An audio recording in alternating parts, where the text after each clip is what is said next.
السلام علیکم ورحمۃ اللہ وبرکاتہ۔ بسم اللہ الرحمن الرحیم۔ دوستو، امیر شریعت سید عطا اللہ شاہ بخاری رحمۃ اللہ تعالی اپنی بیمار بیوی کو ڈاکٹروں کے کہنے پر مسوری، ایک پہاڑی مقام ہے، وہاں پر لے گئے۔ جان باز مرزا لکھتے ہیں کہ ایک دن امیر شریعت کی 6-7 سالہ بچی گھر سے کھیلنے بازار اتری کہ غائب ہو گئی۔ بچی کی گمشدگی نے سارے گھر کے ساتھ ساتھ حلقہ احباب کو بھی پریشان کر دیا۔ مسوری کے نشیب و فراز کھنگال ڈالے گئے مگر بچی کا کوئی پتہ نہ چلا۔ بستر پر مریضہ امیر شریعت رحمت اللہ تعالی کی اہلیہ کی حرارت بڑھ گئی۔ برطانیہ جیسی سلطنت کو للکارنے والا پیشانی سے پسینہ پونجنے لگا۔ دوستوں کے دلوں کی دھڑکنیں تیز ہو گئی۔ اس طرح دن گزر گیا اور شام کے چراغوں نے مسوری کو جگمگا دیا۔ اتنے میں ایک انگریز خاتون بچی کو لے کر گھر پہنچی۔ دیکھتے ہی امیر شریعت نے بچی کو سینے سے لگایا اور انگریز خاتون سے غصے اور تلخی میں کہا، تم نے یہ کیا کیا؟ تم کون ہو؟ میرے گھر کا نظام تو نے دھرم برم کر دیا۔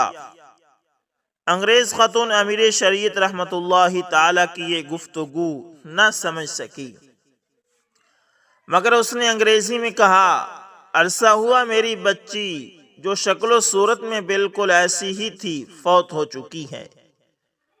مجھے یہ بچی بہت بھلی معلوم ہوئی، میں آپ کی اطلاع کے بغیر اسے لے گئی، مجھے معاف کر دیں، لیکن آئندہ ہر صبح میں اسے یہاں سے لے جایا کروں گی اور شام کو چھوڑ جایا کروں گی۔ اس پر امیر شریعت سید عطا اللہ شاہ بخاری رحمت اللہ تعالی نے فرمایا کہ تو ماں ہے، اگر ماں کے دکھی دل کو میرے دل کے ٹکڑے سے کوئی سکون مل سکتا ہے تو مجھے کوئی اعتراض نہیں، لیکن یہ دیکھنا کہ اس کی مریض والدہ بھی اس کے سہارے سے زندہ ہے۔ اللہ اکبر۔ بچی کے لیے دعا۔ دوستو، خانپور کٹورہ کے مشہور کارکن نور احمد صاحب نے بتایا کہ ایک دفعہ شاہ جی خانپور تشریف لائے اور ہمارے ہاں قیام فرمایا۔ ہماری ایک بچی بولتی نہیں تھی۔ ہم نے شاہ جی سے عرض کیا، شاہ جی اس بچی کے لیے دعا فرمائیں، اللہ تعالیٰ اسے قوت گویائی عطا فرما دیں۔ شاہ جی نے پیار سے بچی کو گود میں لے کر اس کی زبان پر اپنا لعاب دہن لگایا اور فرمایا، کہیں سے خالص شہد ملے تو اسے چٹایا کرو، انشاءاللہ بولنے لگے گی۔ اس کے بعد شاہ جی حافظ الحدیث حضرت مولانا عبداللہ درخواسی رحمت اللہ تعالی کی ملاقات کے لیے تشریف لے گئے۔ گھر کے دروازے سے باہر گئے ہی تھے کہ شہد کی مکھیوں کا ایک ہجوم اسی دروازے سے ہمارے گھر میں داخل ہوا اور ایک جگہ ڈیرا جما لیا۔ ہم انہی کا شہد حاصل کر کے بچی کو کھلاتے رہے۔ تیسرے سال بچی بولنے لگی۔ جب بچی نے بولنا شروع کر دیا تو مکھیاں اپنا ڈیرا اٹھا کر کہیں چلی گئیں۔ ہم ہمیشہ اس اچھمبا پر حیران رہے۔ وہ بچی اب ماشاءاللہ صاحب اولاد ہے اور اس کی قوت گویائی بالکل ٹھیک ہے۔ اللہ اکبر۔ شاہ جی رحمت اللہ تعالی کی عادتیں۔ دوستو، شورش کشمیری مرحوم لکھتے ہیں کہ شاہ جی خوبصورت عادتوں کے ایک دل فریب انسان تھے۔ قرون اولیٰ میں ہوتے تو صحابہ کی صف اول میں ہوتے اور کربلا میں سیدنا حسین رضی اللہ تعالی عنہ کے ساتھ شہید ہوتے۔ ان کی درویشی اور فقیری میں بوئے اسدلی بھی تھی اور غیرت شبیری بھی تھی۔ وہ ابو ذر غفاری کی طرح املاک پیدا کرنے کے ہر طریق کو ناجائز سمجھتے اور رسول اللہ صلی اللہ علیہ وسلم کی رحمتوں سے بے پناہ ارادت رکھتے تھے۔ عہد عتیق کے روم و یونان میں ہوتے تو ڈیماستھیس یاسر ہوتے، جنہوں نے خطابت کے اصول مدون کیے۔ گمشدہ یونان میں ہوتے تو عجب نہ تھا کہ سقراط کی طرح انہیں بھی زہر کا پیالہ پینا پڑتا۔ ویدوں کے ہندوستان میں ہوتے تو ہمالیہ کے غاروں میں رشیوں کے ساتھ قدم ملا کر چلتے، اور گیتا کے ورق اجالتے پھرتے، یا پھر گوتم بدھ کے ساتھ ہوتے جن کی یادیں الوار اور اجنیتا کے محیر العقول غاروں میں نہ مٹنے والی خطابت کا شاہکار محسوس ہوتی ہیں۔ شاہ جی ایک عجیب و غریب تصویری مرقع تھے۔ ان کے چہرے مہرے پر فقرائے اسلام کا تنتنا اور دانشوران یونان کا ہم ہمہ حالہ کیے ہوئے تھا۔ آدمی ان کے نزدیک آ کر اور نزدیک ہو جاتا تھا۔ ان کے مخالف وہی لوگ تھے جو ان سے دور رہے تھے، یا پھر انگریزوں کے پٹھو، مسلمانوں کے دشمن اور قادیانیت کے متبع۔ وہ نور کا تڑکا تھا کہ اندھیری رات اس کی گرفت میں آ کر ففرو ہو جاتی، یا پھر اوس کا قطرہ تھے کہ غنچوں کا منہ دہلاتے اور پھول کھلاتے تھے۔ ان کی عادتیں جو ان کے انفاس کے ساتھ ساتھ چلتی تھی اتنی سادہ اور عجیب تھی کہ عظیم کتابی انسانوں کے سوا ان کا وجود فی زمانہ ہی شاذ ہی ملتا ہے۔ اللہ اکبر، اللہ اکبر۔ ماضی کے انسان، وہ مستقبل کے بارے میں کچھ نہیں سوچتے تھے، ہر چیز کو اللہ کی رضا کے تابع سمجھتے۔ حال سے انہیں بس اتنا ہی تعلق تھا کہ اس کو جھنجھوڑتے، اس پر کڑتے، یا کبھی کبھار اس پر قہقہ لگاتے تھے۔ البتہ وہ ماضی کے انسان تھے، امور ماضی ہی سے محبت کرتے تھے۔ ان کا اوڑھنا، بچھونا، چلنا پھرنا، کھانا پینا، سونا جاگنا، سمجھنا بولنا ہنسنا سب ماضی کا مرہون اثر تھا، اور اسلام کے ماضی کے سوا کسی بھی ماضی کے قائل نہ تھے۔ وہ تہبند اس لیے باندھتے تھے کہ رسول اللہ صلی اللہ علیہ وسلم تہبند باندھا کرتے تھے۔ وہ کسی بھی غذا کے عادی نہ تھے، ساگ ستو جو ملا خدا کا شکر کیا اور کھا لیا۔ میں نے ہری مرچوں کی رغبت کے سوا ان میں کسی شے کے لیے رغبت نہیں پائی۔ انہیں بغیر پکائے بھی کھا جاتے اور قیمے میں بھون کر بھی۔ ٹھنڈا پانی کثرت سے پیتے، بلکہ تقریر کرتے وقت تھرماس ساتھ رکھتے تھے اور برف ہی چباتے چلے جاتے۔ ان کا گلا برف سے اور کھلتا بلکہ کرارا ہوتا تھا۔ اکثر فرش پر ہی بستر کھول کر سو جاتے، یا پھر بان کی کھردری چارپائی پر۔ وضو کے لیے لوٹا ہمیشہ ساتھ رکھتے۔ جب پان کھانے کی عادت پختہ ہو گئی تو تیلیوں کی ایک غریب الحال ٹوکری میں پانوں کی ڈولی، چونا، کھتا اور سپاری کی گولیاں کھدر کے ٹکڑوں میں لپاٹ کے رکھتے تھے۔ یاد الہی، سیر خیز تو تھے ہی، یعنی صبح کی نماز قضا نہ ہونے دیتے۔ نماز ان کی فطرت ثانیہ تھی، مگر رات گئے دیر سے سوتے، اور یہ ان کی فطرت ثانیہ ہو چکی تھی۔ جلسوں میں آخری مقرر وہی ہوتے، اور ان کا کوئی جلسہ 12-1 بجے رات سے پہلے ختم نہ ہوتا تھا، اور صبح ہو جانا تو عام معمول تھا۔ جلسہ ختم ہو جانے کے بعد عقیدت مندوں کا ہجوم گھنٹہ 2 گھنٹے گھیرے رکھتا۔ جس روز جلسہ نہ ہوتا یا گھر پہ ہوتے تو محفل آرائیاں فرصت نہ دیتی۔ وہیں 2 بجے شب کا سونا مقدر ہوتا۔ البتہ رمضان شریف کے مہینے میں یہ معمول نہ رہتا۔ تراویح پڑھ چکنے کے بعد محفل جماتے اور سحری سے کچھ ہی پہلے ذکر الہی میں مشغول ہو جاتے۔ آخری برسوں میں یہ حال ہوتا کہ صحبت آرائیاں بالکل مختصر کر دی تھی۔ وقت کا بڑا حصہ یاد الہی میں بسر کرتے، بلکہ صورتحال یہ تھی کہ عبادت کے لمحے قریب ہوتے تو دوستوں سے کہتے کہ بھائی میری گدائی کا یعنی اللہ سے مانگنے کا وقت ہے، محفل برخاست ہونی چاہیے۔ پھر خود ہی اٹھ کھڑے ہوتے۔ اللہ اکبر، اللہ اکبر۔ واقعہ جلیاں والا باغ۔ دوستو یہ باغ شہر کے درمیان واقع تھا۔ کوتوالی سے جنوب کی طرف کچھ فاصلے پر اس کا آمد و رفت کا علاقہ نہیں تھا۔ اس باغ میں جلسہ ہوا کرتے تھے۔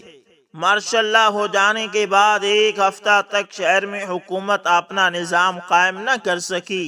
باغ میں ہر روز جلسے ہوتے تھے اور لوگوں کو صورتحال سے آگاہ کیا جاتا تھا اور پرامن رہنے کو بھی کہا جاتا تھا، کیونکہ کارکن حضرات تشدد کو درست نہیں سمجھتے تھے اور گاندھی جی نے پرامن رہنے کی ہدایت کی تھی۔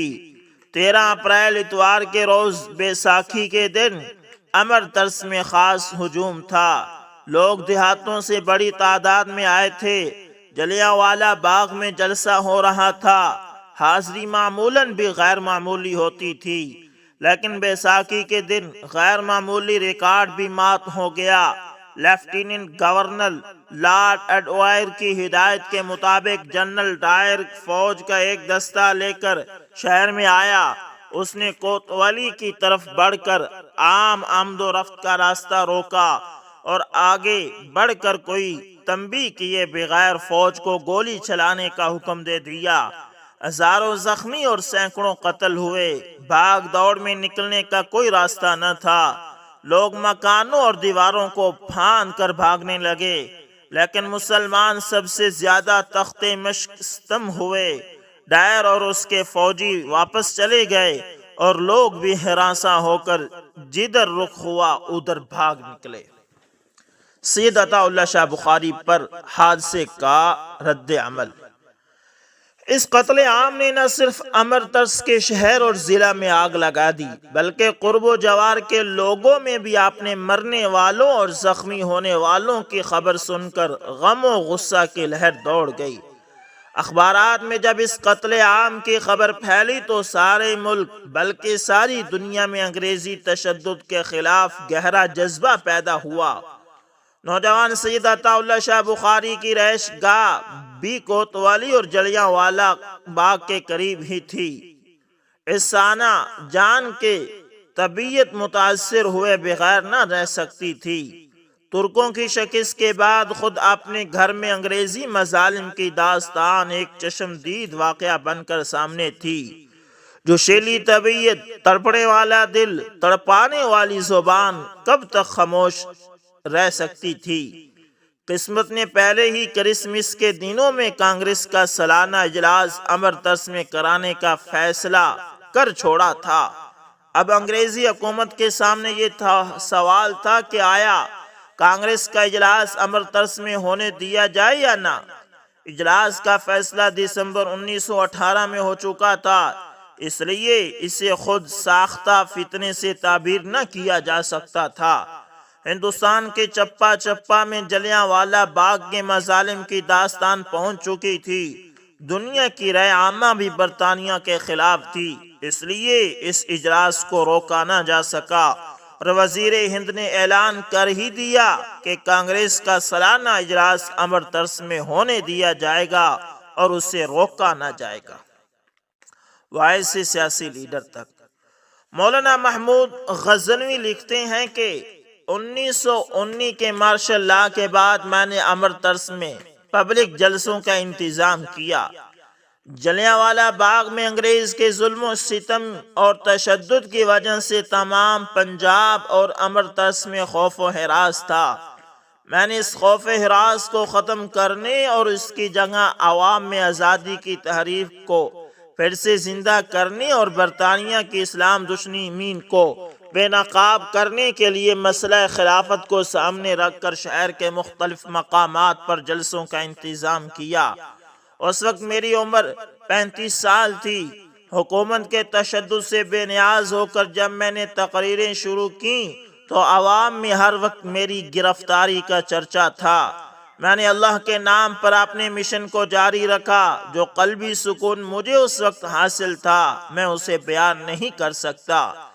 سید عطا اللہ شاہ بخاری اس وقت مدرسہ نعمانیہ مسجد خیر الدین امرتسر میں مشکات شریف پڑھ رہے تھے، لیکن وہ اپنے خوش بیان ہونے کی وجہ سے بطور ایک واعظ امرتسر میں مشہور تھے۔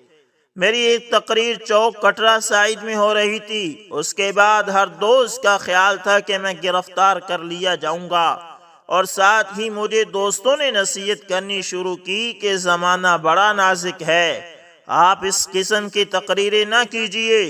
دوسرے دن اسی جگہ سید عطا اللہ شاہ بخاری نے تقریر کی اور کہا، کل اسی جگہ مولوی داؤد غزنوی جو آگ لگا گیا ہے، میں اس پر پانی ڈالنے آیا ہوں۔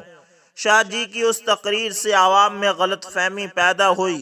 مجھے جب اس تقریر کا علم ہوا تو میں نے سمجھا کہ شاہ جی کو واقعات کا علم نہیں اور ان سے تقریر کرائی گئی ہے، لہذا میں نے دوسرے دن شاہ جی کو اپنے مکان پر بلوایا اور اخبارات کے تمام گزشتہ فائل ان کے سامنے رکھے اور ان سے عرض کیا کہ اس وقت عالم اسلام کے خلاف برطانیہ کیا سلوک کر رہا ہے، اور خاص کر ترکی میں جو کچھ ہو رہا ہے وہ عالم اسلام کے لیے تباہی کا باعث ہے۔